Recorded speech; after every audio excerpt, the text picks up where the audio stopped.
আপনাদের কোনো মতামত থাকলে আপনারা বলতে পারেন যে আম, এখানে স্যার কি এটার কোনো হ্যাঁ, মোবাইল সফটওয়্যার নেই? আমার জানা মতে নাই। আমি এর আগেও D1 এ ক্লাস নিয়েছি, D1 এর ওরা একই জিনিস জিজ্ঞেস করছে, আমার জানা মতে নাই। তবে ওরা ক্লাস করতে করতে অ্যাপ স্টোরে ঢুকে বেশ কয়েকটা সফটওয়্যার পাইছে। তো আমি ওদেরকে বলছি যে আপনারা 1 সপ্তাহ ট্রাই করেন, দেখেন যে অ্যাপ স্টোরে এমন কোনো সফটওয়্যার আছে নাকি যেটা দিয়ে মোটামুটি প্রোটিয়াসের কাছাকাছি রেজাল্ট পাওয়া যায়। মানে প্রোটিয়াসের মতো হয়তো এত কন্ট্রোল পাবে না, কিন্তু রেজাল্টটা আসতে পারলেই হইলো। স্ক্রিনশট নিয়ে ল্যাব রিপোর্টে অ্যাটাচ করতে পারলে আমার কাছে মনে হয় মোর দেন ইনাফ। আর আমি তো ক্লাসে দেখাই দিবই। স্যার আসলে আমাদের মানে দেখা যাবে যে স্যার এই 20 জনের ভিতরে সর্বোচ্চ 2 থেকে 3 জনেরই স্যার ল্যাপটপ বা হ্যাঁ, কম্পিউটার আছে, আমি আমি বাকি জানি, জনের নাই আমি স্যার। জানি। কিন্তু আসলে এটা আসলে একটা শর্টকামিং হয়ে গেছে। কিন্তু আমার মনে হয় যে ইঞ্জিনিয়ারিং যে কোনো স্টুডেন্টেরই একটা ল্যাপটপ বা ল্যাপটপের অ্যাক্সেস থাকা উচিত। তো আপনারা একটু চেষ্টা করেন যে যদি পারেন কোথা থেকে মার্ক ম্যানেজ দরকার করার। স্যার। যদি ল্যাপটপ অনেক এক্সপেন্সিভ আমি জানি, যদি পারেন কোনোভাবে অ্যাক্সেস জোগাড় করার তো এটা একটু ট্রাই করবেন আপনারা। কারণ আসলে পরবর্তীতে দেখা যাবে আপনাদেরকে ম্যাটল্যাব করতে হবে, তারপরে আপনারা প্রজেক্ট নেবেন, থিসিস নেবেন। তখন কিন্তু একটা ল্যাপটপ ছাড়া এই ধরনের কাজ করা, স্পেশালি ওয়ার্ড প্রসেসিংয়ের কাজ যেগুলি, যেমন থিসিসের বইটা লিখবেন, এই ল্যাপটপ ছাড়া কীভাবে থিসিসের বইটা লিখবেন বলেন? এটা হবে না, একটা সময় না একটা সময় জি গিয়ে স্যার। আপনার ল্যাপটপ বা ডেস্কটপ লাগবেই। সো আমার মনে হয় আপনারা যদি ল্যাপটপও অ্যাফোর্ড না করতে পারেন, একটা ডেস্কটপের দাম মনে করেন 12-13 হাজার টাকা হলেই মোটামুটি সেকেন্ড হ্যান্ড ভালো ডেস্কটপ পিসি পাওয়া যায়। আপনারা একটু চেষ্টা করেন যে এটা যদি করা সম্ভব হয় আপনাদের জন্য, আপনাদের পরবর্তীতে উপকার হবে আমার মনে হয় আর কি। স্যার এই সিমুলেশন করতে গেলে কি স্যার মানে ল্যাপটপের কনফিগারেশন কি হাই হতে হয় না না না না না না মোটামুটি না, এটার ল্যাপটপে? সঙ্গে কোনো মানে এই সিমুলেশন মানে প্রোটিয়াসের যে সিমুলেশন, এটার সঙ্গে আপনার কনফিগারেশনের কোনো সম্পর্কই নেই।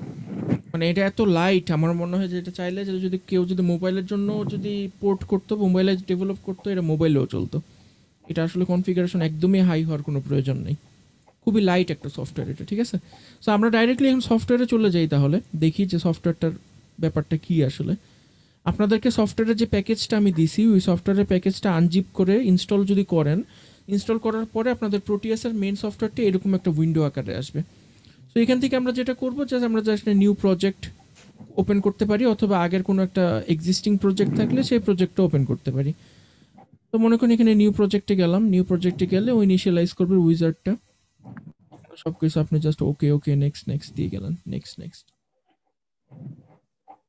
দিলে আমরা এরকম একটা গ্রিডের মতো পাবো। দেখবেন যে এরকম একটা গ্রিডের মতো আছে। এই গ্রিডটাকে আমার গ্রাফ। কাছে মনে হয় দেখতে অনেকটা, হ্যাঁ, গ্রাফের মতো। অথবা আপনি যদি আরেকটু অন্যভাবে চিন্তা করেন তাহলে দেখবেন যে এই জিনিসটা দেখতে আমাদের ব্রেড বোর্ডের মতো। আমরা ব্রেড বোর্ডে দেখবেন যে আমাদের ব্রেড বোর্ডেও কিন্তু এরকম অ্যারে অফ হোলস থাকে, জি স্যার। অনেকগুলো ছিদ্র থাকে অ্যারে, তাই না? এখানেও দেখবেন যে এই ইন্টারসেক্টিং পয়েন্টগুলো যেগুলি আছে, এই যে এখানে যে ইন্টারসেক্টিং পয়েন্টগুলো, এই ইন্টারসেক্টিং পয়েন্টগুলো কিন্তু বেসিক্যালি আমাদের ব্রেড বোর্ডের এক একটা হোল।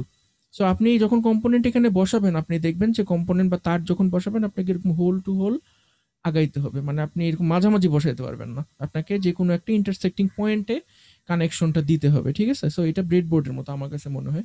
প্রোটিয়াস সফটওয়্যারটা মানে কয়েক দিক থেকে খুবই ইম্পর্ট্যান্ট। আপনি যে কোনো R&D ফ্যাসিলিটি বা মনে করেন কোথাও ইলেকট্রনিক্স রিলেটেড যদি কোনো একটা জব করেন আপনি, দেখবেন যে অনেক বেশিরভাগ জায়গাতে কিন্তু প্রোটিয়াসটা র্যাপিড প্রোটোটাইপিং এর জন্য ইউজ করা হয়।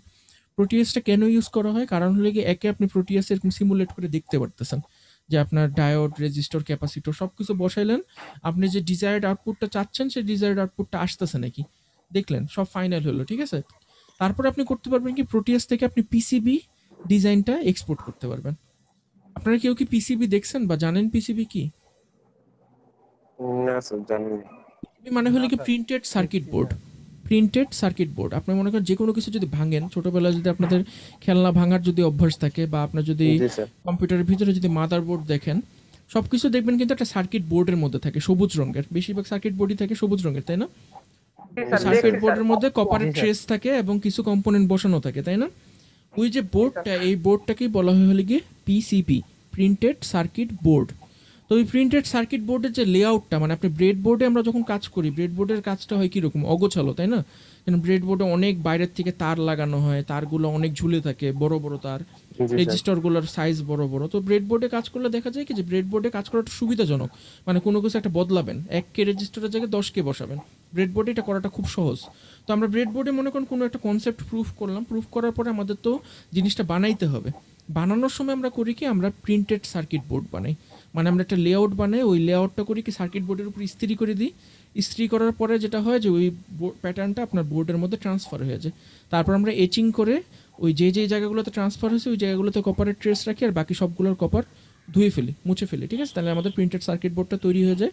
এরপর আমরা কম্পোনেন্টগুলো সোল্ডারিং করে ওই প্রিন্টেড সার্কিট বোর্ডটা তৈরি করি। এখন আপনি মনে করেন ব্রেড বোর্ডের যে লেআউটটা, এটার থেকে আপনি প্রিন্টেড সার্কিট বোর্ডের লেআউট নেবেন কীভাবে? আপনি কি পেইন্টে বসে বসে লেআউট আঁকবেন? পেইন্টে বসে বসে আপনি ট্রেস আঁকবেন, বা আপনার ক্যাডে বসে বসে ট্রেস আঁকবেন? না, এটা একটা ইনএফিশিয়েন্ট প্রসেস হবে, তাই না? এটা করতে অনেকক্ষণ সময় লাগবে আপনার।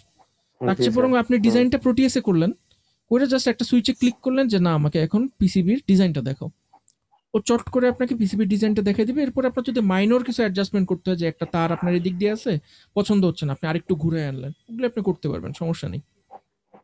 বুঝতে পারছেন আমার কথাটা? জি স্যার। তো ওইসব জায়গায় যখন আপনি কাজ করবেন তখন দেখা যাবে প্রোটিয়াসটা আপনার জন্য খুবই হ্যান্ডি হবে। আপনি দেখেন যে অনলাইনে ক্লাস করলে একটা সুবিধা কি হইতেছে, যে নতুন একটা টুল আপনি শিখতে পারতেছেন। আর অনসাইটে ক্লাস করলে কি সুবিধা হইতো, যে আপনি হাতে কলমে এক্সপিরিয়েন্স গ্যাদার করবেন। কিন্তু আমার পার্সোনাল এক্সপিরিয়েন্স থেকে আমি আপনাদেরকে বলতে পারি, আমি জানি না আপনারা কীরকম স্টুডেন্ট, মানে আমি যেরকম স্টুডেন্ট ছিলাম, যে আমি ল্যাব যেই সেমিস্টারে করতাম ওই সেমিস্টারের ফাইনাল পরীক্ষার পরে কেউ যদি আমার পেটে বোমাও মারতো, ওই সাবজেক্ট সম্পর্কে আমার কাছ থেকে কিচ্ছু বের করতে পারতো না, কারণ আমার কিছু মনেই নেই। একবার আমি যখন পরীক্ষা দিই আমার মাথায় আর কিচ্ছু থাকে না, কারণ বাংলাদেশের সিস্টেমটা এরকম পড়ালেখার যে এখানে সব কিছু হলে রেজাল্ট নির্ভর, যে আপনার রেজাল্ট ভালো হচ্ছে নাকি খারাপ হচ্ছে, এটা বাদে আর কেউ কোনো কিছু জানতে আসে না, ঠিক আছে? তা একবার আমি যখন জানছি যে আমি অমুক কোর্সে A+ পাবো বা পাইছি, ব্যাস ওই কোর্স আমার একদম রাডার থেকে ছুটে যায়, মানে ওইটা আমার রাডারের মধ্যেও না। এই কোর্সের আগা মাথা কিছু মনে নেই। পরের সেমিস্টারে আবার নতুন করে শুরু, ফ্রেশ স্টার্ট, ঠিক আছে? প্রতি সেমিস্টারে আমাদের জন্য ফ্রেশ স্টার্ট। আমরা আসলে আগের সেমিস্টারের কোনো জ্ঞান পরের সেমিস্টারে ক্যারি করি না। আমি জানি না আপনারা কীরকম, কিন্তু আমি পার্সোনালি ক্যারি করতাম না, ঠিক আছে? তো এটার ফলে হ্যাঁ, বুঝিনি। স্যার কেউই ক্যারি করে না স্যার। না না, অনেকে আছে করে, ঠিক আছে? মানে আমি একদম বলবো না কেউ করে না। আমারই অনেক ক্লাসমেট ছিল যারা হয়তোবা রেজাল্ট অত ভালো করতো না, কিন্তু ওদের দেখা যেত ওরা আসলেই এই জিনিসটা সম্পর্কে ইন্টারেস্টেড। তো একটা কোর্স শেষ হয়ে যাওয়ার পরেও দেখা যেত যে ওরা এটা নিয়ে কাজ করতো, ওরা এটা ক্যারি করতো। কিছু কিছু আছে এরকম, মানে যারা আসলে ইলেকট্রনিক্স নিয়ে কাজ করতে পছন্দ করে, কিন্তু বেশিরভাগই করে না, ঠিক আছে? তা আপনারা মনে করেন মানে অনলাইনে ল্যাব করা আসলে মানে রেজিস্ট করার বা যে কমপ্লেন করার যে আমি করব না, বা মনে করেন কি হবে কিভাবে করব, এটা একটা মেইন কারণ কি ভয়। বুঝতে পারছেন যে মানে এই জিনিসটা তো আগে কখনো করি নেই, এই জন্য একটা ভয় কাজ করে। মানুষ কিন্তু যে কোনো নতুন জিনিসকে ভয় পায়, ঠিক আছে? তো ভয়টার কারণেই দেখা যায় যে মনে হতেছে যে না অনলাইনে করলে কী লাভ হবে। কিন্তু আমার পার্সোনালি মনে হয় যে অনসাইটেও যদি আপনি করতেন, আপনি যতই ক্যাপাসিটর হাতান, যতই রেজিস্টার হাতান, এটা করছেন ওইটা করছেন, সেমিস্টার শেষে কিন্তু এগুলো আসলে কিছুই মনে থাকতো না, ঠিক আছে? বা আপনাকে যদি আমি একটা ক্যাপাসিটর দিয়ে বলতাম যে এটা চেক করো বা এটার মান কত বলে দাও, আমার মনে হয় বেশিরভাগই পারবে না, আমিও পারবো না। তো যদিও একটা ক্ষতি হইতেছে যে আপনারা ইম্পর্টেন্ট ইনস্ট্রুমেন্ট যেগুলি আছে, যেমন অসিলোস্কোপ, তারপরে মনে করেন যে ভেরিয়েবল রেজিস্টার, এগুলো হয়তো বা হাতে কলম ইউজ করা শিখতেছেন না। কিন্তু আমার মনে হয় যে আপাতত আপনারা যদি সিমুলেশনটা শিখে রাখেন, পরবর্তীতে সুযোগ পাইলে আপনারা ওই জিনিসগুলো শিখে ফেলতে পারবেন। আমার বিশ্বাস আছে যে আপনারা পারবেন।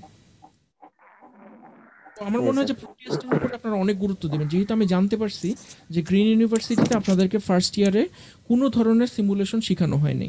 আমি যতদূর জানি যে গ্রিন ইউনিভার্সিটিতে ফার্স্ট ইয়ারে আপনাদেরকে কিছুই শেখানো হয়নি সিমুলেশন রিলেটেড, যেখানে প্রতি ইউনিভার্সিটিতে কিন্তু ফার্স্ট ইয়ারে আপনার PSpice নামে একটা সিমুলেশন সফটওয়্যার শেখানো হয়।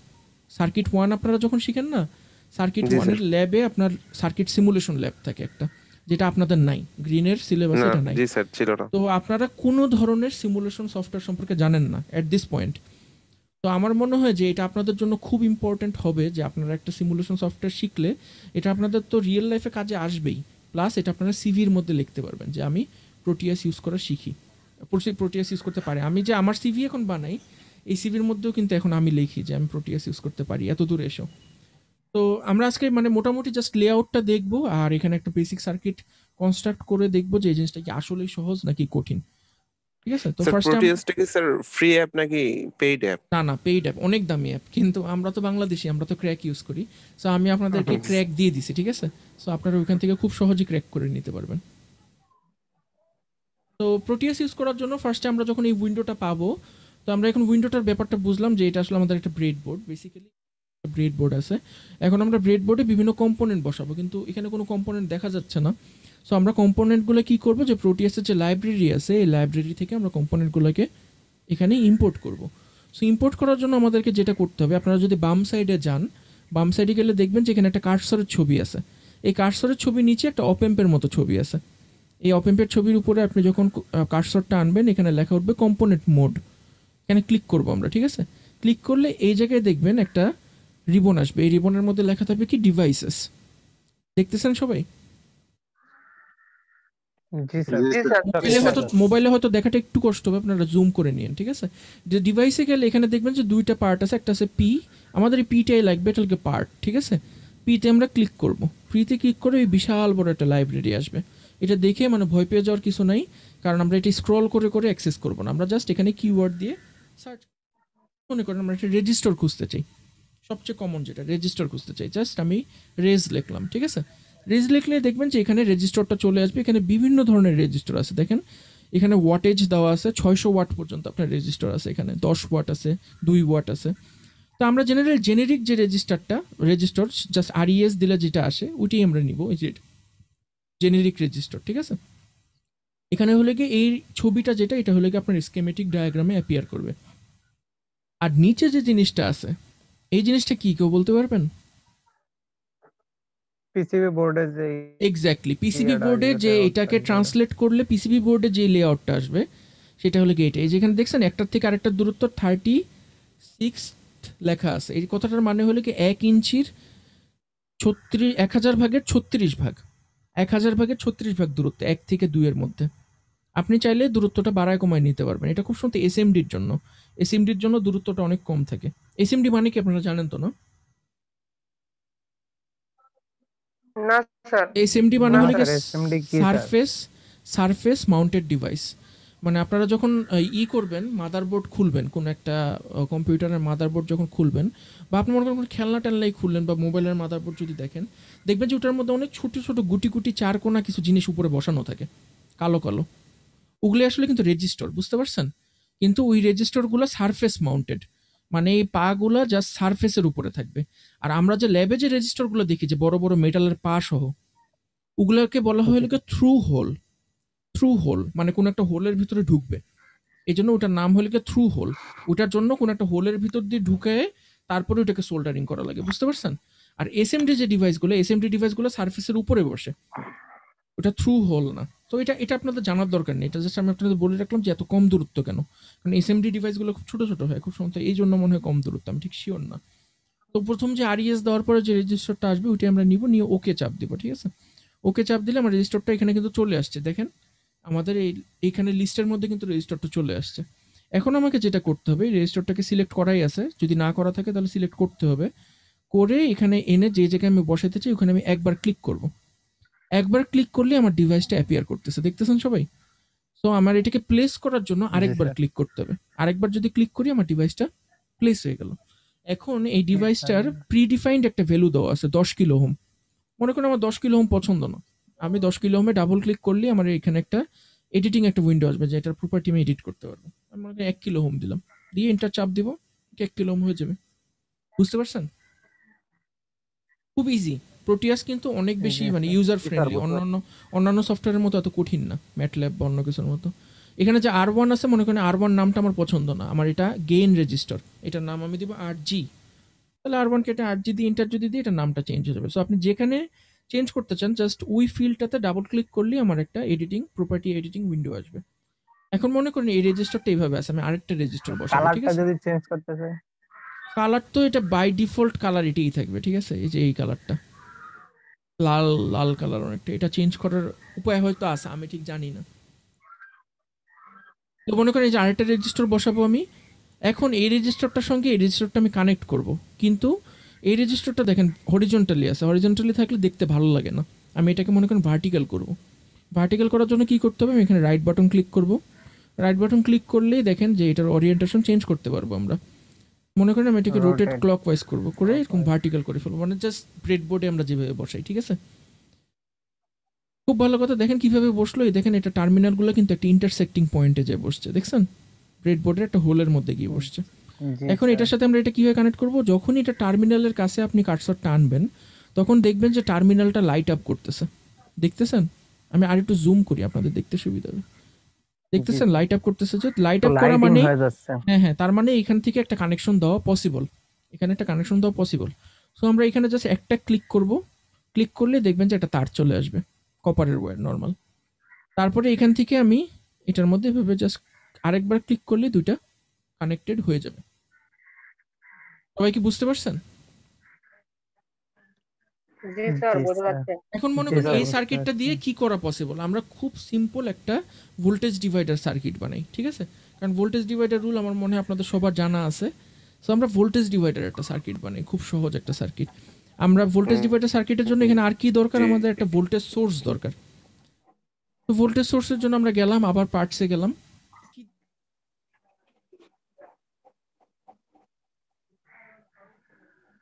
আপনাদের কি মনে হয়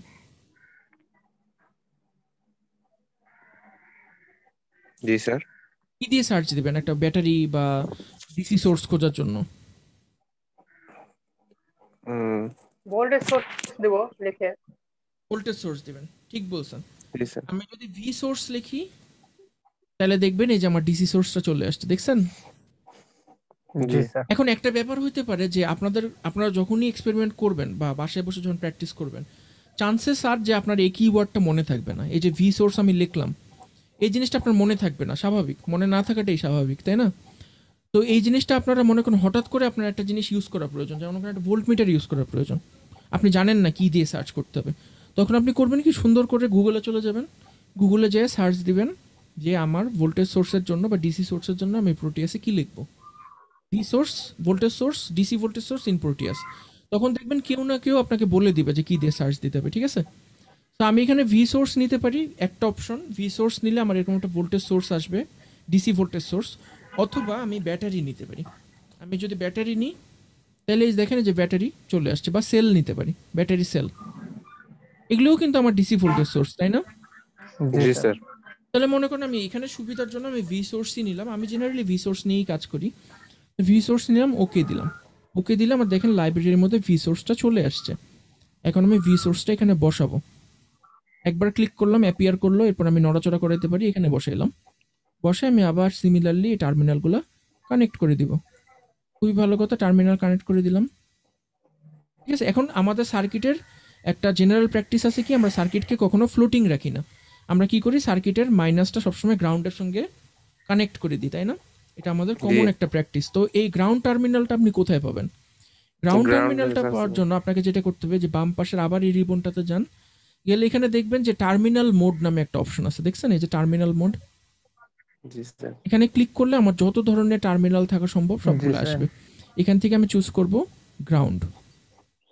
গ্রাউন্ড ক্লিক করলাম, একবার ক্লিক করলাম, চলে আসলো আমার গ্রাউন্ড। গ্রাউন্ডের সঙ্গে আমি নেগেটিভটা কানেক্ট করে দিলাম। আমার সার্কিট এখন আর ফ্লোটিং নেই, পুরো সার্কিট কানেক্টেড, ঠিক আছে? এখন মনে করেন আমি এখানে 1 ভোল্ট না, আমি এখানে 10 ভোল্ট দিব, 10 ভোল্ট দিলাম, খুবই ভালো কথা। এখন আমরা যদি ভোল্টেজ ডিভাইডার রুলটা চেক করি, আমি যদি এই R1 এর অ্যাক্রসে যদি ভোল্টেজটা মেজার করি, আমার কত ভোল্টেজ পাওয়ার কথা? কারণ সুবিধার জন্য আমরা এটাকে 9K করে দিই, ঠিক আছে? 9K এর অ্যাক্রসে কত ভোল্টেজ পাওয়ার কথা? Sir 9 volt. 9 ভোল্ট। 9 ভোল্ট। আর 1K এর অ্যাক্রসে পাবো জি 1 স্যার। ভোল্ট। এটা তো ভোল্টেজ ডিভাইডার রুল, 1 তাই ভোল্ট। না? এখন জি এটা স্যার। যে আমরা মাপবো, ভোল্টেজটা যে মাপবো, ভোল্টেজটা মাপার জন্য আমাদের কি লাগবে? ভোল্টমিটার। ভোল্টমিটার। স্বাভাবিকভাবে ভোল্ট মিটার লাগবে, তাই না? সো ভোল্ট মিটারের জন্য আমরা যেটা করব, যে এই সাইডে দেখবেন ইনস্ট্রুমেন্ট নামে একটা অপশন আছে। এই যে দেখেন একটা মিটারের মতো ছবি আছে, একটু জুম করে দেখেন মোবাইলে যারা আছেন। এই যে ইনস্ট্রুমেন্ট, এইটা হলো কি ইনস্ট্রুমেন্ট অপশন, ঠিক আছে? দেখবেন যে মিটারের একটা ছবি আছে, এটার মধ্যে ক্লিক করব। ক্লিক করলে আমাদের যত ধরনের মেজারিং ইনস্ট্রুমেন্ট দরকার সব চলে আসবে, অসিলোস্কোপ, ভোল্ট মিটার, অ্যামিটার, সব কিছু চলে আসবে। তো এখান থেকে আমরা মনে করেন ডিসি ভোল্ট মিটারটা নিব, ঠিক আছে? এই যে দেখেন ডিসি ভোল্ট মিটার চুজ করলাম, ডিসি ভোল্ট মিটার। এখন আমরা এখানে ডিসি ভোল্ট মিটার একটা প্লেস করব, প্লেস করলাম ডিসি ভোল্ট মিটার। এখন আমরা পজিটিভটার সঙ্গে পজিটিভ প্রান্তটা কানেক্ট করে দিলাম, নেগেটিভটার সঙ্গে নেগেটিভ প্রান্ত কানেক্ট করে দিলাম। আমার এক্সপেরিমেন্টের সেটআপ কমপ্লিট। এখন আমি যদি রান করি, পুরো এক্সপেরিমেন্টটা যদি রান করি, আমি এখানে কত ভোল্টেজ দেখতে পারবো? 9 ভোল্ট। তাহলে চলেন আমরা এক্সপেরিমেন্ট এখন রান করি, মানে আমরা ভোল্টেজ সোর্সটা অন করি এবং স্যার। এখানে রেজাল্টটা মাপি। এটা করার জন্য কি করতে হবে? বাম পাশে একদম নিচে আসলে দেখবেন এখানে একটা প্লে বাটন আছে, সবাই দেখতেছেন? জি স্যার। প্লে বাটনটা ক্লিক করলাম, কত আসলো? Run the animation 9 volt. 9 volt ঠিক আছে প্লাস না? 9 ভোল্ট। ঠিক আছে তো? এখন দেখেন আমাদের ল্যাবে সমস্যা কি, দেখেন স্যার ল্যাবে আমি কেন ল্যাব, জানি হ্যাঁ বলুন। ইয়াটা দেখতে পারতেছি না স্যার, কি এটা আপনার দেখতে মিটারটা পাচ্ছেন? এখনো পর্যন্ত দেখতে পারতেছি না। ও আচ্ছা, এখন দেখছেন মিটারটা? এখন কি দেখা এখন যাচ্ছে? আসছে, আমি রান এখন করি, দেখেন আসছে। মিটারে কত ভ্যালু আসে। আমি রান করা মাত্র মিটারে ভ্যালু আসলো 9 ভোল্ট। ঠিক আছে, দেখছেন? জি স্যার, কোথায় রান জি করলেন স্যার। স্যার? এই যে নিচে বাম পাশে নিচে কি একটা ওই প্লে যে বাটন নিচে দেখতেছেন? একবারে বাম পাশে কোনায়। আচ্ছা স্যার, বুঝছি। এই প্লে বাটন, তো 9 ভোল্ট দেখা গেল। এখন আমাদের ল্যাবে সমস্যা কি দেখেন, চিন্তা করে অন সাইটে ল্যাবে সমস্যা কি? অন সাইটে ল্যাবে আপনারা প্রত্যেকটা গ্রুপ কয়টা করে ভোল্ট মিটার পান? একটা করে। স্যার একটা একটার বেশি করে। দেওয়া তো সম্ভব না, কারণ আমাদের ভোল্ট মিটার অনেক না। লিমিটেড, তাই না? কিন্তু জি আমাদের স্যার। সিমুলেশনে তো এরকম কোনো সমস্যা নেই, আমরা 1 কোটি ভোল্ট মিটার নিলেও আমাদেরকে জয়টা কেউ খুশি। মানা দিবে না। তো মনে জি করেন স্যার। জাস্ট বড় লোকই দেখানোর জন্য আমরা আরেকটা ভোল্ট মিটার নিলাম, আরেকটা ভোল্ট মিটার নিয়ে এখানে বসলাম, জাস্ট দেখার জন্য যে ওখানে যদি 9 ওই ভোল্ট এখানে কত। রেজিস্টারটার ঠিক ভোল্টেজটা আছে, মাপার জন্য। সুন্দর দিয়ে দিলাম। ঠিক আছে, এখন রান দিলাম আবার, সুন্দর দেখছেন এখানে 1 1 ভোল্ট। ভোল্ট। এখানে জি স্যার। কত মজা না এটা? জি স্যার। কিন্তু আপনারা যদি ল্যাবে করেন আপনারা এই মজাটা কখনোই পাবেন না। ঠিক আছে, এখন আমরা আরেকটু বড় লোকই করব। কি বড় লোকই করব? আমরা এই সিরিজ সার্কিটটার কারেন্টও মেজার করব একই সঙ্গে। তো কারেন্টটা যদি আমরা মেজার করি, আমাদের কারেন্টের ভ্যালু কত আসবে বলুন তো? 1 আসার কথা তো। 1 মিলি অ্যাম্পিয়ার জি আসার স্যার। কথা, তাই না? মিলি কিন্তু অ্যাম্পিয়ার। আমি একটা প্রবলেমে পড়ছি, আমি আসলে প্রোটিয়াসটা অনেকদিন পরে ইউজ করতেছি, তা মিলি অ্যাম্পিয়ার কেমনে মাপতে হয় এটা আমি এখনো বুঝে উঠিনি। সো আমরা মিলি অ্যাম্পিয়ারে মাপবো না, আমরা মাপবো হলে কি অ্যাম্পিয়ারে। অ্যাম্পিয়ারে। অ্যাম্পিয়ারে মাপার জন্য আমরা কি করতে পারি? 1 কিলোর জায়গায় 1 দিয়ে দিই, আর 9 কিলোর জায়গায় 9 দিয়ে দিই। আমি নেক্সট ক্লাসের আগে এই জিনিসটা শিখে আসবো যে কিভাবে মিলি অ্যাম্পিয়ার মাপতে হয়। ঠিক আছে, তো আমি এটা 9 দিলাম। তো এখন আমরা 1 মিলি অ্যাম্পিয়ার না, আমরা এখন পাবো 1 অ্যাম্পিয়ার, তাই না? তো 1 অ্যাম্পিয়ার পাওয়ার জন্য আমাদের কি করতে হবে? সিরিজে একটা অ্যামিটার বসাইতে হবে। একটা অ্যামিটারকে আমরা সিরিজে বসাবো। তো ডিসি অ্যামিটার সিলেক্ট করলাম এখান থেকে, করে একটা অ্যামিটার, সরি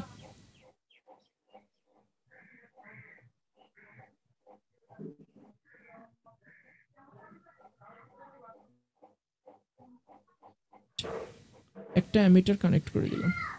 সমস্যা হবে কানেক্ট করতে, স্পেসিং এ সমস্যা হয়েছে। তো একটা অ্যামিটারকে আমরা এরকম সিরিজে কানেক্ট করে দিলাম। সবাই বুঝছেন তো, তাই না? কানেকশনটা তো বুঝতে জি পারছেন। স্যার। এখন রান করি, সুন্দর দেখেন অ্যামিটার এখানে আমরা 1 অ্যাম্পিয়ার পাচ্ছি, ভোল্টেজ এখানে 9 এখানে 1। সো আমার মনে হয় যে সিমুলেশন যদি করেন আপনার এখানে কোনো রুম ফর এরর নেই, মানে একদম সব কিছু আপনি হাতে কলমে দেখতে পারবেন। ঠিক আছে, কিন্তু ল্যাবে অনেক সময় এই জিনিসটা করা সম্ভব হয় না, যেহেতু আমাদের ইনস্ট্রুমেন্টেশনের লিমিটেশন আছে, কতটুকু ইনস্ট্রুমেন্ট আমরা স্টুডেন্টদেরকে দিতে পারি। তো আপনারা সবাইকে অসিলোস্কোপ ইউজ করছেন? জি স্যার। করছিলাম স্যার এক সেমিস্টারে, ভুলে গেছি আবার। ভুলে গেছেন, সমস্যা নেই, আমরা এখানে অসিলোস্কোপ ইউজ করে দেখতে পারি। এখানে দেখেন এই যে অসিলোস্কোপ আছে। অসিলোস্কোপ ইউজ করলে আমার কম্পিউটারের সমস্যা কি হইতেছে, আমি কালকে ইনস্টল করছি তো প্রোটিয়াস, অসিলোস্কোপটা রান করলে আমার কম্পিউটারটা মানে প্রোটিয়াস ক্র্যাশ করতেছে, একবার রেজাল্ট দেখেই ক্র্যাশ করতেছে। এই সমস্যাটা সমাধান করতে হবে। এটা হলে কি আমাদের অসিলোস্কোপ। ঠিক আছে, সো এখানে অসিলোস্কোপের একটা মজা কি দেখেন, আমরা ল্যাবে যে অসিলোস্কোপটা ইউজ করি, আমাদের অসিলোস্কোপের চ্যানেল থাকে কয়টা ল্যাবে? স্যার দুইটা মনে হয়। চ্যানেল 1 আর চ্যানেল 2, তাই না? জি তার মানে জি আমরা স্যার। একই সঙ্গে দুইটা ইনপুট মনিটর করতে পারবো। কিন্তু আমাদের জি স্যার। প্রোটিয়াসের সুবিধা কি? প্রোটিয়াসের আমাদের বড়লোকি অসিলোস্কোপ এখানে 4টা চ্যানেল, চারটা। এ বি সি ডি, যেটা আপনি ল্যাবে কখনোই পাবেন না, কারণ 4 চ্যানেলের অসিলোস্কোপ খুবই এক্সপেন্সিভ। আমি জীবনে কখনো দেখিনি, অনেক এক্সপেন্সিভ। আমি সর্বোচ্চ দেখছি মনে হয় 2 চ্যানেল পর্যন্ত, এর বেশি দেখিনি কখনো। তো এখানে জি 4 স্যার। চ্যানেলের অসিলোস্কোপ, সো আপনি চাইলে 4টা ইনপুট মনিটর করতে পারবেন। তো এখানে আমাদের ল্যাবের অসিলোস্কোপটা খেয়াল করলে আপনি দেখবেন যে একটা চ্যানেল থেকে যে মোটা তারটা বের হয়, ওই তারটা আমাদের টার্মিনেট হয় হলে কি কিন্তু দুইটা প্রান্তে। একটা প্রান্ত থাকে হলে কি হুকের মতো, যেই প্রান্তটাকে আমরা বলি পজিটিভ, আর একটা প্রান্ত থাকে ক্রোকোডাইল ক্লিপ, ওই ক্লিপটাকে আমরা বলি হলে গিয়ে গ্রাউন্ড, আর্থিং। ঠিক আছে, সো আমরা কি করি, ওইটাকে গ্রাউন্ডের সঙ্গে কানেক্ট করি, আর যে হুকটা আছে ওই হুকটা যেই জায়গায় মেজার করবো ওই জায়গায় লাগাই, তাই না? এখানে যে অসিলোস্কোপটা আছে এই অসিলোস্কোপটা ইন্টারনালি গ্রাউন্ড করা, মানে আপনার কোনো গ্রাউন্ডে কানেকশন দেওয়ার দরকার নেই। ওর ওর গ্রাউন্ডটা, এই যে এখানে যে গ্রাউন্ডটা আছে না, এই গ্রাউন্ডটার জি। সঙ্গে ভার্চুয়ালি শর্ট করা, মানে যখন কোড করা হয়েছে এটাকে কোড করা হয়েছে এমন ভাবে যাতে এই গ্রাউন্ডটার সঙ্গে ওর এই যে ক্র্যাশ করছে শর্ট করা। আমি আবার জি রান স্যার। করতেছি একটু চলে দ্বারা। গেছে। তো আপনারা চাইলে কিন্তু অসিলোস্কোপ দিয়েও এই জিনিসটা চেক করতে পারেন, ভোল্টেজ চেক করতে পারেন। আপনি স্পেশালি আমরা যখন এসি নিয়ে কাজ করব তখন আমরা এসিটাকে নিয়ে ভেবে কাজ করতে পারবো আশা করি।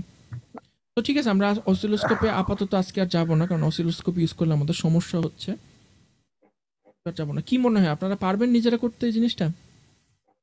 স্যার দেখে তো ভালোই চেষ্টা লাগছে করবো স্যার। স্যার পারবো স্যার। কিন্তু স্যার আমার মনে হয় পারবেন, পারবো কারণ এই আমরা। জিনিসটা অনেকটা গেম খেলার মতো, ঠিক আছে, মানে পাজলের গেম জি থাকে না, স্যার। অনেকটা গেম খেলার মতো। আর দেখবেন যে প্রতিবারই আপনি যখন আর- করে যখন সার্কিটটা রান করবে আপনার ভিতরে একটা শান্তি লাগবে। মানে আমার যে এতদিন ধরে আমি এই সফটওয়্যারটি ইউজ করি, আমি এখনো যখন একটা রেজাল্ট পাই আমার ভিতরে শান্তি লাগে, যে মানে একটা জিনিস কমপ্লিট করার যে আনন্দ, এই আনন্দটা পাবেন আপনি। আর কিন্তু নতুন জিনিস দেখতেছি তো স্যার, কেমন জানি একটু ইন্টারেস্টিং তো আমি এই জন্য লাগতেছে। আপনাদেরকে সফটওয়্যারের ইনস্টলেশন ফাইলটা আপনাদেরকে দিয়ে দিছি। সো আপনারা যেটা করবেন যে আপনাদের যাদের যাদের ল্যাপটপ বা ডেস্কটপ আছে আপনারা অবশ্যই সফটওয়্যারটি ইনস্টল করবেন। ইনস্টল করার সময় সমস্যা হইতে পারে, সমস্যা হলে আমাকে জানাবেন যে আমি ইনস্টল করতে পারতেছি কি পারতেছি না। যদি কারো সমস্যা হয় আমি পার্সোনালি আপনার সঙ্গে Okay, sir. কনসাল্ট করে সমাধান করে দিব। জি স্যার। ঠিক আছে, এখন তাহলে এটা মোটামুটি আপনারা শিখলেন। আমার মনে হয় যে এখানে আর কিছু আপনাদের দেখার নাই আজকের মতো। আজকে আমরা আরেকটা যে জিনিস দেখব সেটা হলো কি আমাদের ল্যাব রিপোর্টে কি বলছে, এই জিনিসটা আমরা দেখব। তো চলেন আমরা ল্যাব রিপোর্টে চলে যাই। আজকের ল্যাব রিপোর্টে আমাদেরকে যে জিনিসটা বলছে সেটা হলো কি আমরা ডায়োডের আইভি ক্যারেক্টারিস্টিক্স স্টাডি করব। আপনারা কেউ কি বলতে পারবেন যে কোনো একটা ইলেকট্রিক্যাল কম্পোনেন্টের যখন ক্যারেক্টারিস্টিক্স কার্ভ বের করতে বলা হয় বা ওটার ক্যারেক্টারিস্টিক্স কি জানতে চাওয়া হয়, তখন আসলে কি জানতে চাওয়া হইতেছে? জি স্যার। মনে করেন কোনো একটা বৈশিষ্ট্যগুলো ওরা কম্পোনেন্ট আছে, কি ধরনের ধর্ম না প্রদর্শন এটা করে, স্যার? এটা কমন সেন্স, আপনি যেটা বললেন এটা কমন না, সেন্সের না, উত্তর, না। যে শুনে মনে হয় বৈশিষ্ট্য, কিন্তু না, ইলেকট্রিক্যাল ইঞ্জিনিয়ারিং এ ক্যারেক্টারিস্টিক্স কথাটা খুব স্পেসিফিক একটা অর্থে ইউজ করা হয়। বলেন তো সেটা কি? জি স্যার, একটা বাড়লে আরেকটা কমে, একটা না, কমলে কারেন্ট হ্যাঁ আরেকটা বাড়ে, এটা দেখা হচ্ছে। গেল যে কিছুটা কাছাকাছি গেছেন, কিছুটা কাছাকাছি গেছেন, হ্যাঁ আইভি কারেন্ট। স্যার জি আপনি স্যার, বললেন যে এইটা বা আইভি ক্যারেক্টারিস্টিক আরেকটা তো শুধু থেকে দেখা যাচ্ছে কারেন্ট বাড়াইতেছি এক্স্যাক্টলি ভোল্টেজটা কতটুকু ইলেকট্রিক্যাল এরকম করে কাজটা ইঞ্জিনিয়ারিং কি এ রকম বা নেচার ইলেকট্রনিক্সের ক্ষেত্রে ক্যারেক্টারিস্টিক্স বলতে শুধুমাত্র আইভি ক্যারেক্টারিস্টিক্সকে বোঝানো হয়। মানে আপনার কাছে যেই কম্পোনেন্টই থাকুক, আপনার বস বা কেউ যদি আপনাকে বলে যেটার ক্যারেক্টারিস্টিক্স বের করে দাও, আপনি বাই ডিফল্ট ধরেই নেবেন যে আপনার কাছে আইভি ক্যারেক্টারিস্টিক্স জানতে চাওয়া হইতেছে। কারণ একটা ইলেকট্রিক্যাল ইঞ্জিনিয়ারের কাছে আইভি ক্যারেক্টারিস্টিক্সের থেকে গুরুত্বপূর্ণ আর কিছুই হইতে পারে না। কারণ আইভি ক্যারেক্টারিস্টিক্স দেখলে আপনি বুঝে যাবেন যে এই জিনিসটা কি রেজিস্টিভ, নাকি এই জিনিসটা কিছুটা ক্যাপাসিটিভ, নাকি ইন্ডাকটিভ, এটার কি কোনো মেমোরি আছে নাকি মেমোরি নেই। এই জিনিসটা শুধুমাত্র কিন্তু আইভি ক্যারেক্টারিস্টিক্স দেখেই বোঝা সম্ভব, তাই না? যেমন মনে করেন কোনো একটা ডিভাইস মনে করেন মেমোরি ধরে রাখতেছে, মনে করেন একটা মেমোরি স্টোর। আপনারা কি নাম শুনছেন মেমোরি স্টোরের? জি স্যার, নেই। বুঝিনি। মেমোরি স্টোরের নাম শুনছেন? মেমোরি তো শুনছি স্যার, স্টোর যায়নি। মেমোরি স্টোর মানে আমাদের টোটাল ইলেকট্রিক্যালে 3টা বেসিক কম্পোনেন্ট ছিল একটা সময়, মানে মনে করেন 1980 সাল বা 1980 সালের শেষের দিকে 90 সালের দিকে আমাদের টোটাল কনসেপ্টে 3টা ইলেকট্রিক্যাল কম্পোনেন্ট ছিল, যেটা হলো কি আমাদের একদম বিল্ডিং ব্লক, পুরো ইলেকট্রিক্যাল ইঞ্জিনিয়ারিং বিল্ডিং ব্লক। সেই 3টা কম্পোনেন্ট কি কি? রেজিস্টর, ক্যাপাসিটর আর ইন্ডাক্টর, ঠিক আছে? কিন্তু রেজিস্টর, ক্যাপাসিটর, ইন্ডাক্টরের ক্যারেক্টারিস্টিক্সকে আপনি যদি একটা কোয়াড্রেন্টে ফেলেন, এরকম একটা কোয়াড্রেন্ট মনে করেন আঁকলেন, এই জায়গায় রেজিস্টর, এই জায়গায় ক্যাপাসিটর, আর এই জায়গায় হলো কি আপনার ইন্ডাক্টর। ইন্ডাক্টরকে কেমন আঁকবো? আই দিয়ে লিখি, ঠিক আছে? তো এই কোয়াড্রেন্টে ফালাইলে দেখা যায় রেজিস্টর, ক্যাপাসিটরের সঙ্গে কিছু কিছু ক্যারেক্টারিস্টিক্স মিল আছে, ক্যাপাসিটর, ইন্ডাক্টরের সঙ্গে কিছু কিছু ক্যারেক্টারিস্টিক্স মিল আছে। বুঝতে পারছেন? মানে ও এই অ্যাক্সিসটা শেয়ার করতেছে। তার স্বাভাবিকভাবে ইঞ্জিনিয়ারদের মনে কি কোশ্চেন আসলো বলেন তো? আপনারা যদি এমন জায়গায় থাকতেন যে এরকম একটা ছবি আপনি দেখছেন, একটা কোয়াড্রেন্ট ফাঁকা, এক্স্যাক্টলি একটা কোয়াড্রেন্ট ফাঁকা কেন? সবার মাথায় প্রশ্ন আসবে যে ন্যাচারালি আমরা দেখি যে কোনো কিছু এরকম কোয়াড্রেন্ট মেনটেন করে চলে, 3টা কোয়াড্রেন্ট ফুল আছে, কেউ না কেউ তো 4 নম্বর কোয়াড্রেন্টটা আছেই, তাই না? কিন্তু সমস্যা কি? সমস্যা হলো কি আমরা জানি না কে আছে। তো 1980 সাল 1990 সাল পর্যন্ত আমরা জানতাম না কে আছে। পরবর্তীতে এইচপির একজন ইঞ্জিনিয়ার সে বের করছে যে এই জায়গায় যে কম্পোনেন্টটা আছে সেটার নাম হলে গিয়ে মেমোরি স্টোর। বুঝতে পারছেন তো মেমোরি স্টোরের বৈশিষ্ট্যটা কি? যে যখন ভোল্টেজ দিবেন, ভোল্টেজ দিলে আমরা কি জানি যে কোনো একটা রেজিস্টরের মধ্যে যদি ভোল্টেজ দিই তাহলে একটা নির্দিষ্ট ভোল্টেজের জন্য ও সবসময় একটা নির্দিষ্ট পরিমাণ কারেন্ট পাস করতে দিবে, তাই না? আপনি কি পরিমাণ ভোল্টেজ দিচ্ছেন এটার উপর কি কখনো একটা রেজিস্টরের রেজিস্ট্যান্স ভ্যারি করে? একটু ঠান্ডা মাথায় চিন্তা করে দেখেন। মনে করেন একটা রেজিস্টরের জি স্যার, রেজিস্ট্যান্স আবার হলো বলেন। গিয়ে- একটা রেজিস্টরের রেজিস্ট্যান্স হলো 1 কিলো ওহম, ঠিক আছে? জি স্যার। এই রেজিস্টরটার মধ্যে আপনি যদি 100 ভোল্ট দেন, এটার রেজিস্ট্যান্স কত হবে? 1 কিলো ওইটাই ওহম। থাকবে। 1000 ভোল্টেজ দেন, কত থাকবে? ওই 1 1 কিলো কিলো ওহমই থাকবে। কিন্তু মেমোরি 1 স্টোর কিলো এমন একটা ডিভাইস, মেমোরি স্টোর এমন একটা ডিভাইস যেটা ভোল্টেজের সঙ্গে সঙ্গে এটা রেজিস্ট্যান্সটা ভ্যারি করে। মানে এটা মেমোরিটা ধরে রাখে। বুঝতে পারছেন? মনে করেন এটার মধ্যে একটা ভোল্টেজ দিলেন, এটা এখন ভোল্টেজ দিলেন 5 ভোল্ট। 5 ভোল্ট ভোল্টেজ দিলে এটার মধ্যে থেকে মনে করেন 1 এম্পিয়ার কারেন্ট পাইতেছেন। একটু পরে আপনি 5 ভোল্ট দেন, এটার মধ্যে থেকে আপনি 1 এম্পিয়ার কারেন্ট পাবেন না। জি স্যার। মানে কি হবে, ও মেমোরিটাকে ধরে রাখবে। আগের যে মেমোরিটা, ওই মেমোরিটাকে ধরে রাখে। এই জন্য এটার নাম দেওয়া হয়েছিল কি মেমোরি স্টোর। আপনার পরবর্তীতে যদি অন্য কোনো কোর্স করেন, ডিএলডি বা অন্য কিছু করেন, তাহলে মেমোরি স্টোর সম্পর্কে আর অনেক কিছু জানতে পারবেন। এখন মানুষজন কিভাবে আবিষ্কার করছে যে মেমোরি স্টোর জিনিসটা আছে, এটা কিভাবে আবিষ্কার করছে দেখেন। যখন আইভি ক্যারেক্টারাইজেশন করছে, তো মেমোরি স্টোর আপনার যখন এই দিকে যখন আইভি ক্যারেক্টারিস্টিক্স করতেছেন, তখন এরকম সুন্দর এরকম একটা প্লট দিতেছে, ঠিক আছে? আপনি যখন উল্টা দিকে যখন আইভি ক্যারেক্টারিস্টিক্স মেজার করতেছেন, আপনার কি এক্সপেকটেশন থাকবে? ও এইভাবেই ফলো করবে না? যখন আস্তে আস্তে ভোল্টেজটা কমাবেন, ও এই রাস্তাটাই ফলো করার কথা না? জি স্যার। না স্যার, কিন্তু ও ওই করে পথে না, করে না। ও ওই পথে এইভাবে আসবে না। এইভাবে যায়। তাহলে কি হইতেছে দেখেন, সমস্যাটা কি হইতেছে, একই ভোল্টেজের জন্য আপনি দুইটা কারেন্টের ভ্যালু পাইতেছেন। জি স্যার। তার মানে কি, ও একটা মেমোরি ধরে রাখতেছে। এই জিনিসটাকে আমরা বলি কি হিস্টেরেসিস, তাই না? এই জিনিসটা, এই লুপটাকে আমরা বলি হলো কি হিস্টেরেসিস লুপ। মানে হিস্টোরি থেকে আসছে হিস্টেরেসিস, বুঝতে পারছেন তো? তো আপনি যদি আইভি ক্যারেক্টারাইজেশন যদি না করতেন, মেমোরি স্টোর নামে যে একটা ডিভাইস আছে, এটা আমাদের পক্ষে জানা সম্ভবও ছিল না। আমরা কিভাবে জানি না। সো যে কোনো জায়গাতে আপনাকে যখন একটা ব্ল্যাক বক্স দেওয়া হবে, যেই বক্সের ভিতরে আপনি কি আছেন জানেন না, শুধু বাইরে আছে দুইটা টার্মিনাল, তখন আপনার জন্য সবচেয়ে সেফ উপায় হলো কি এই জিনিসটার আইভি ক্যারেক্টারাইজেশন করা। আইভি ক্যারেক্টারাইজেশন করলে আমরা ওইটার ইলেকট্রিক্যাল ক্যারেক্টারিস্টিক্স জেনে যাব। যেটা আমরা কোথায় করছি, নর্টন, থেভেনিন এগুলো যখন করছি, আমরা কিন্তু বেসিক্যালি এক ধরনের আইভি ক্যারেক্টারাইজেশনই করছি। ওপেন সার্কিট ভোল্টেজ মাপছি, শর্ট সার্কিট কারেন্ট মাপছি। নিশ্চয়ই মনে আছে আপনাদের।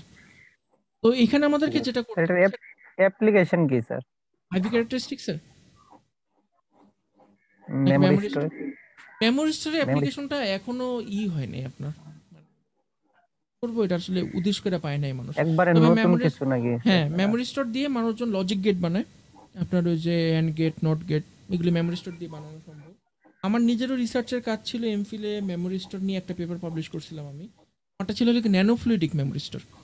মানে আপনার ন্যানো ন্যানো চ্যানেল, মাইক্রো চ্যানেলের মধ্যে আমি পানি ভরছি। পানি ভরার পরে আমি যখন ভোল্টেজ দিছি, ভোল্টেজ দেখছি যে আপনি মনে করেন এই ফরওয়ার্ডে যতটুকু কারেন্ট পাইতেছেন, আপনি যখন রিভার্সে যান আপনাকে কারেন্টের হিসাবটা অন্য দেখাইতেছে, এরকম একটা হিস্টেরিসিস লুপ দেখাচ্ছে।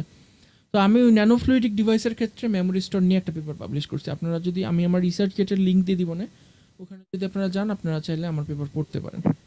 তো মেমোরি স্টোরের এইটা এখন পর্যন্ত ঠিক কি হয়নি, মানে কিভাবে ইউজ করা যাবে। তবে আমার আমার যেটা ধারণা, যে ভবিষ্যতে এটা বিভিন্ন ধরনের লজিক গেট ডিজাইনে কাজে আসবে। আপনার বিজেটি বা জেফেট দিয়ে আমরা যে ধরনের করি, সুইচিং করি, নট গেট, এন্ড গেট যা করি, এগুলি মেমোরি স্টোর দিয়ে করা সম্ভব হবে ভবিষ্যতে। তবে এটা ডেভেলপমেন্ট হচ্ছে, এখনো অনেক পেপার পাবলিশ হইতেছে মেমোরি স্টোরে, কারণ এখনো এই জিনিসটা মানুষজন পুরোপুরি বুঝে ওঠেনি।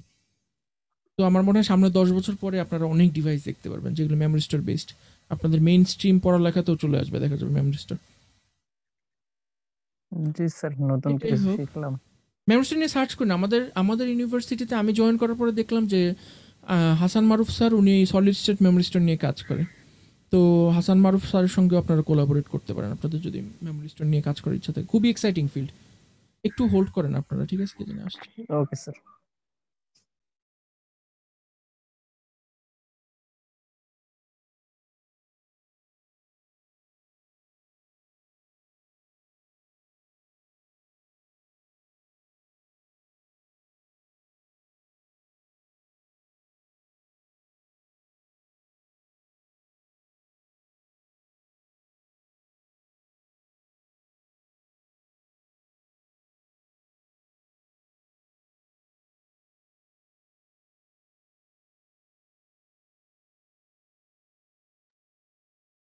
হ্যালো, শুনতেছেন? জি হ্যালো। স্যার। আচ্ছা, তো স্যার আমাদের এখন যখন এখন ডায়োডের ক্যারেক্টারিস্টিক্স বের করতে বলা হয়েছে, স্বাভাবিকভাবে আপনাদের মাথায় কি আসতেছে? আমরা কিভাবে ক্যারেক্টারাইজেশন করব এটা? কি মনে হয়? স্যার ডায়োডের আড়াআড়িতে ভোল্টেজ ফ্লো করব এক্স্যাক্টলি। করে। ডায়োডের আড়াআড়ি একটা ভোল্টেজ প্রয়োগ করব। আমরা জানি যে ভোল্টেজটা একবার 5 ভোল্ট দিলাম, একবার 10 ভোল্ট দিলাম, এটা তো জানি আমরা। ভিটা তো জানতেছি। জাস্ট আইটা জি মেজার স্যার। করতে হবে, তাই না? তো আইটা মেজার আমরা কিভাবে করতে পারি? আমরা আইটা চাইলে একটা জানা রেজিস্ট্যান্সের সঙ্গে ভোল্টমিটার ইউজ করে ভি আর আর এর সম্পর্ক থেকেও বের করতে পারি, অথবা একটা অ্যামিটার ইউজ করে ওখান থেকেও আমরা কারেন্টটা বের করতে পারি।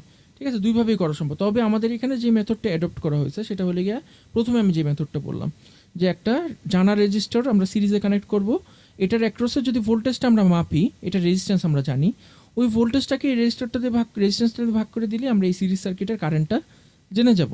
আই জানলাম, আর ভি এর ভ্যালুটা যেটা ভ্যারি করতেছে ওটা তো আমরা জানি। সো ওইটার যদি আমরা একটা গ্রাফ পেপারে প্লট করলে আমরা সুন্দর একটা এখান থেকে আইভি ক্যারেক্টারিস্টিক্স পেয়ে যাব। খুবই সহজ এক্সপেরিমেন্টের মধ্যে জাস্ট মেইন সমস্যাটা যেটা, সেটা আমি দেখাচ্ছি আপনাদের, যে ফরওয়ার্ড বায়াসটা আপনারা খুব সহজেই বের করতে পারবেন। ফরওয়ার্ড বায়াসে একটা নির্দিষ্ট অ্যাক্টিভেশন ভোল্টেজ থাকবে, যেটা সিলিকনের জন্য কত? 0.7 7 0.7। আর যে জার্মানিয়ামের জন্য 0.3। 0.3। 0.3 এক্স্যাক্টলি। তাহলে আমরা সিলিকনের একটা ডায়োড যদি ইউজ করে আমরা এক্সপেক্ট করবো যখনই আমার ভোল্টেজটা 0.7 ক্রস করবে, তখনই আমার ডায়োডটা অন হয়ে যাবে আর ও ধুমধুমে কারেন্ট পাস করা শুরু করবে। ঠিক আছে, তো আমার ডায়োডটা এই রিজিয়নে অন হয়ে গেল, ভিটিটা পার হইলে। সমস্যাটা হবে কি রিভার্স বায়াসে গিয়ে। কি সমস্যাটা হবে? সমস্যাটা হবে হলে কি, রিভার্স বায়াসে তো একটা লিকেজ কারেন্ট পাস করে একটা নির্দিষ্ট সময় পর্যন্ত, তাই না? জি স্যার। জানেন এই লিকেজ কারেন্টের পরিমাণটা কতটুকু? স্যার খুবই কম, না স্যার। খুবই এক্স্যাক্টলি কম। জানি না। আমার আসলে নিজেরও মনে নেই যে কত, আমি নিজেও ভুলে গেছি, এটা আমি নেক্সট ক্লাসে জেনে আসবো। এটা খুবই কম, ঠিক আছে, খুবই ছোট এটার ভ্যালিউ। তো আমাদের সমস্যা কি হয়, যে আমি একটু আগে বললাম যে প্রোটিয়াসে কিভাবে মিলিঅ্যাম্প মাপতে হয়, এই জিনিসটা আমি এখনো জানি না, আমার মনে নেই। তো আপনারা যখন লিকেজ কারেন্টটা যখন মাপতে যাবেন, তখন কিন্তু পুরোপুরি মাপতে পারবেন না। কারণ কি? কারণ হচ্ছে যেহেতু আমরা এখনো মিলিঅ্যাম্প মাপতে পারি না।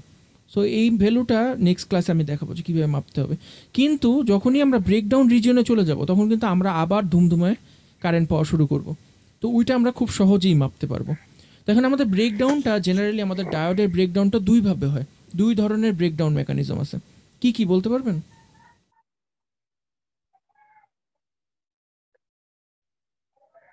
চাকরির ইন্টারভিউতে কিন্তু জিজ্ঞেস করবে এটা। স্যার কোশ্চেনটা আবার একটু। ডায়োডের ব্রেকডাউন রিজিয়নকে দুই ভাগে ভাগ করা যায়, ঠিক আছে? দুইভাবে ডায়োড ব্রেকডাউন হয় রিভার্স বায়াসে। সেই ব্রেকডাউনের রিজিয়নগুলো কি কি? একটা হলে কি জেনার ব্রেকডাউন, ঠিক আছে, আরেকটা হলে কি অ্যাভালাঞ্চ ব্রেকডাউন। অ্যাভালাঞ্চ ব্রেকডাউন একটা, আর একটা হলে কি জেনার ব্রেকডাউন। তো আপনাদের নেক্সট ক্লাসের অ্যাসাইনমেন্ট যেটা, সেটা হলে কি আপনারা পড়ে আসবেন যে লিকেজ কারেন্টটা কেন পাস করে। আমরা দিতেছি রিভার্স বায়াস, কোনো কারেন্টই যাওয়ার কথা না, সেখানে লিকেজ কারেন্ট কেন পাস করতেছে, এই জিনিসটা আপনারা জেনে আসবেন 1 নম্বর। আর 2 নম্বর আপনারা পড়ে আসবেন জেনার ব্রেকডাউন এবং অ্যাভালাঞ্চ ব্রেকডাউনের মধ্যে পার্থক্য কী।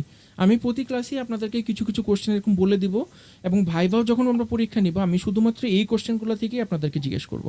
সো আপনারা যদি ক্লাসের সাথে থাকেন, প্রতিদিনের অ্যাসাইনমেন্টটা যদি পড়ে আসেন, আমার মনে হয় আপনাদের ভাইভা খুব ভালো হবে। সো আপনারা চেষ্টা করবেন যে অ্যাসাইনমেন্টগুলো কমপ্লিট করা। জাস্ট পড়ে আসবেন, আপনাদের কিছু লিখতে হবে না, জাস্ট পড়ে আসবেন। আমি স্যার কি জিজ্ঞেস করবো বলেন আপনার লিকেজ? লিকেজ কারেন্ট কেন পাস করে রিভার্স বায়াসে। আরেকটা হলে কি ব্রেকডাউনের রিজন যে দুইটা আছে, জেনার ব্রেকডাউন আর অ্যাভালাঞ্চ ব্রেকডাউন, এই দুটার মধ্যে পার্থক্য কি। তো এই রিভার্স বায়াসটা আমি আপনাদেরকে মেজার করতে দিব না, কারণ রিভার্স বায়াসটা আমি নিজেই জানি না কেমনে মিলি অ্যাম্পিয়ার মেজার করবো, আপনাদেরকে কি দিব। তো আপনারা যেটা করবেন, আপনারা এই সার্কিটটা বানাবেন, ঠিক আছে, এই সার্কিটটা বানাবেন। এই সার্কিটটা বানানোর পরে আপনি এই সাইডের যে ভোল্টেজ সোর্সটা আছে আমাদের প্রোটিয়াসে, আবার চলেন প্রোটিয়াসে চলে যাই। প্রোটিয়াসে যে ভোল্টেজ সোর্সটা আছে, এই ভোল্টেজ সোর্সটার ভোল্টেজের মানটা ভ্যারি করবেন, করে করে এখানে ভোল্টেজের রিডিংটা নেবেন। এই ভোল্টেজের রিডিংটা নিয়ে কারেন্টের মানটা বের করবেন, আইভি প্লটটা আঁকবেন। তাহলে চলেন আমরা একটা কাজ করি, আমি কয়েকটা ভ্যালু আমি বের করে দেখাই দিই আপনাদেরকে, যাতে আপনাদের করতে সুবিধা হয়। ঠিক আছে, সো আমরা কি করব, আমরা এখানে জাস্ট একটা ডায়োড বসাবো। ডায়োড বসানোর জন্য আমাদের সিম্পলি কি দিয়ে সার্চ করতে হবে, দেখবেন যে আপনাদের ল্যাবের শিটে যেই নাম্বারটা দেওয়া আছে N4002, এটা আপনাদের ল্যাবের শিটের মধ্যে দেওয়া আছে। এই যে ডায়োডটা, এই ডায়োডটা আমরা সিলেক্ট করব। দেখেন ডায়োডের ছবি আসছে, আর পিসিবিতে এটা কিরকম থাকবে দেখতে এটা চলে আসছে। ডায়োডটা আমরা সিলেক্ট করলাম। সিলেক্ট করে ডায়োডটা এখানে বসাবো, এইভাবে বসাইলে হবে না, ক্লকওয়াইজ ঘুরাই দিই, এখানে আনলাম, মনে করেন কানেক্ট করে দিলাম। ঠিক আছে, আমাদের দেখেন ল্যাব শিটের যে সার্কিটটা ছিল, দেখেন তো ল্যাব শিটের সার্কিটটা আমাদের হয়েছে নাকি, আমি ল্যাব শিটটা দেখাই আপনাদেরকে। ঠিক আছে না, জি এটাই আমরা প্রোটিয়াসে করলাম। ঠিক আছে, সো আমরা এখন যেটা করব, আমরা সিম্পলি ভোল্টেজটা ভ্যারি করব, করে এটার অ্যাক্রসে ভোল্টেজটা মেজার করব। সো ভোল্টেজটা মেজার করার জন্য আমাদেরকে আবার ইনস্ট্রুমেন্টে যেতে হবে, গিয়ে এখান থেকে একটা ভোল্টমিটার, ডিসি ভোল্টমিটার সিলেক্ট করতে হবে। করলাম, ডিসি ভোল্টমিটার সিলেক্ট করলাম, এটাকে রোটেট করলাম, প্লাসের সঙ্গে প্লাস লাগাইলাম, এই সাইডটা প্লাস, এই সাইডটা মাইনাস। কমপ্লিট, আমার সার্কিট কমপ্লিট। আমার 1K এখানে আছে, 10 ভোল্টের জন্য আমি করতেছি। সো আমি সার্কিটটা রান করব। আপনাদের কাছে আমি জিজ্ঞেস করি, আমি যদি সার্কিটটা রান করি এখন সিমুলেশনটা, আমি এখানে কত ভোল্টেজ পাবো?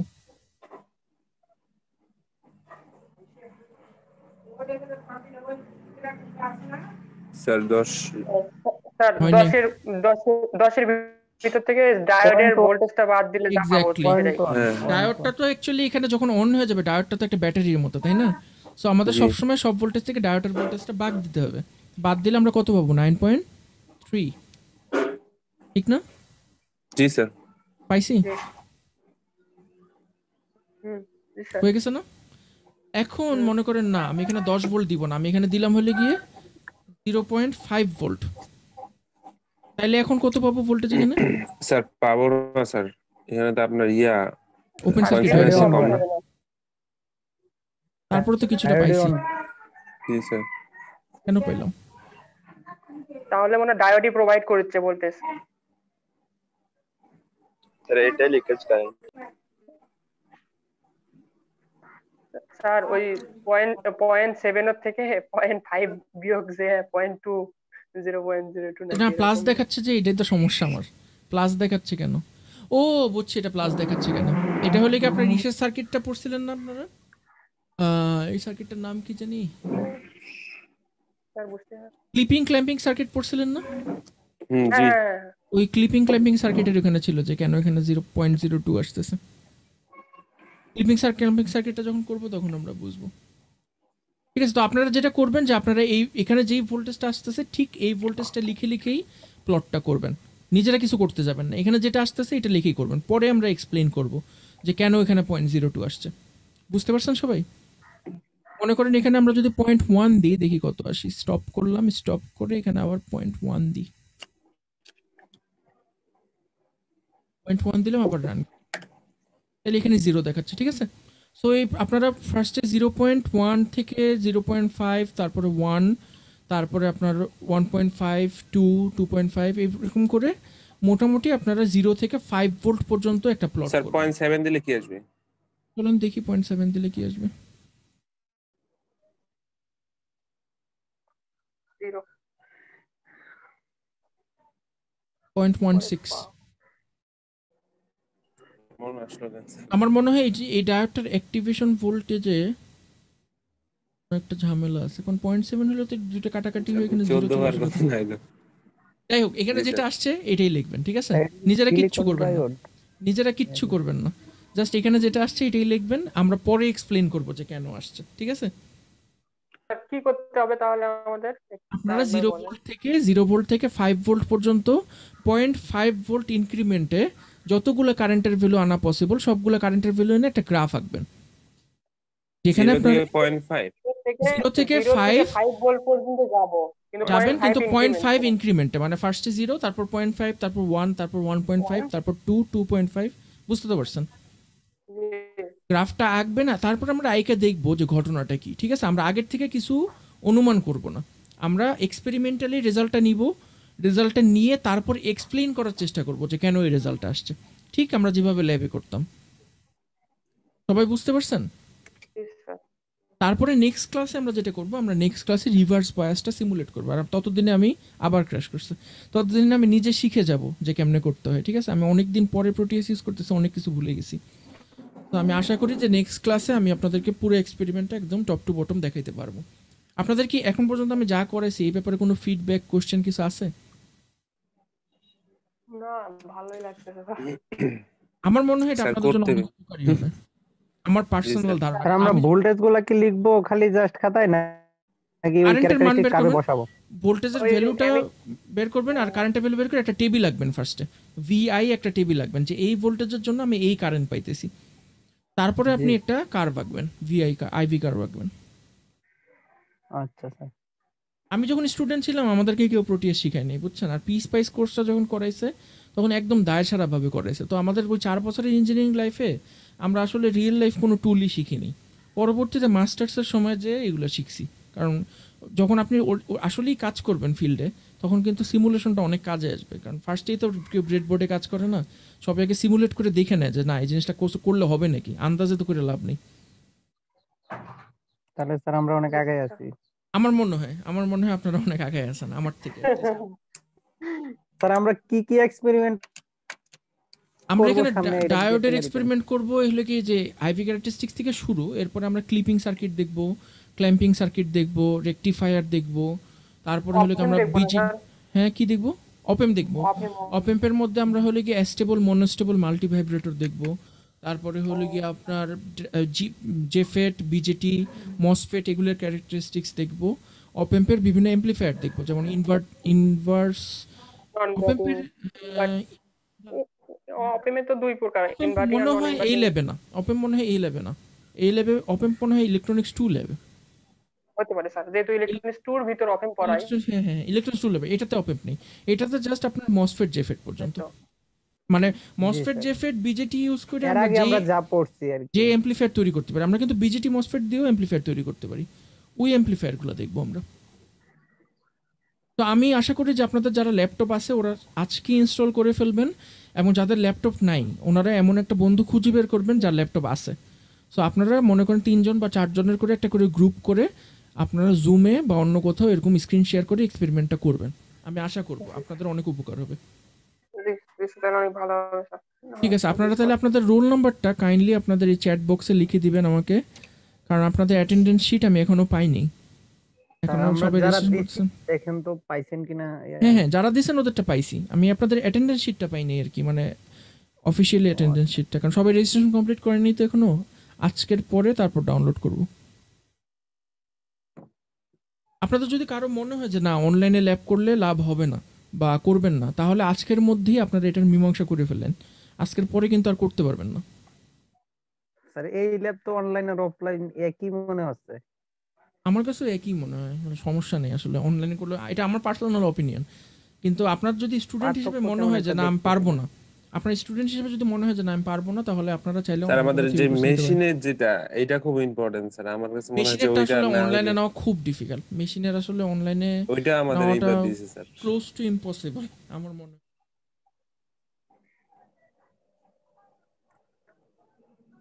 ইলেকট্রনিক্সে এই অসুবিধাটা নাই, কিন্তু মেশিন করা স্যার একটা জিনিস কি এগুলা